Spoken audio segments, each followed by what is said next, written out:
Dare I say, we are entering a Kesha summer. I feel like this is the perfect time for Kesha to re-enter the public consciousness. Me personally, I haven't heard much from her since her 2017 release of her album Rainbow, and more specifically her lead single from that album, Praying, which I do think was released during a time when her public perception was too heavily associated with the abuse she experienced at the hands of one of her music producers. And it is literally always a shame when scandal overtakes artistry, but I do think it has been long enough for Kesha to release an album that is completely unencumbered by these past events. So I was very excited to listen to her newest effort, period, especially after listening to one of the lead singles from this album, Boy Crazy, and getting a great sense of that gratuitous excess and amusement that Kesha music has always been well known for. I think that energy was very heavily embodied by the intro track Freedom, which starts off with this peaceful, serene, Minecraft-like music and bellows into this boisterous choral chant of "Freedom, oh, I have been waiting for you now,"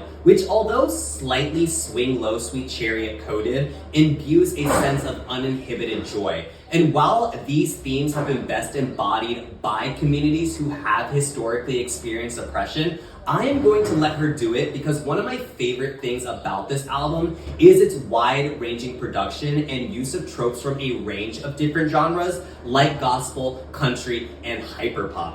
I really enjoy the repetition, the jazziness, and the funkiness in songs like Love Forever, as well as the White Lotus reminiscent intro to the song Joyride. All in all, I found this album to be an exceedingly fun listen that remains lighthearted while still nodding to all of the trials that Kesha experienced in order to get to this point in her career. Not to be stereotypical, but it's giving recession pop. Songs like TikTok and the album Animals specifically just were really great, fun pop eras, and I am glad to see Kesha back in her bag. And that is why I, a completely random guy, give this album a solid 8.2 out of 10 for all of the reasons that I just explained.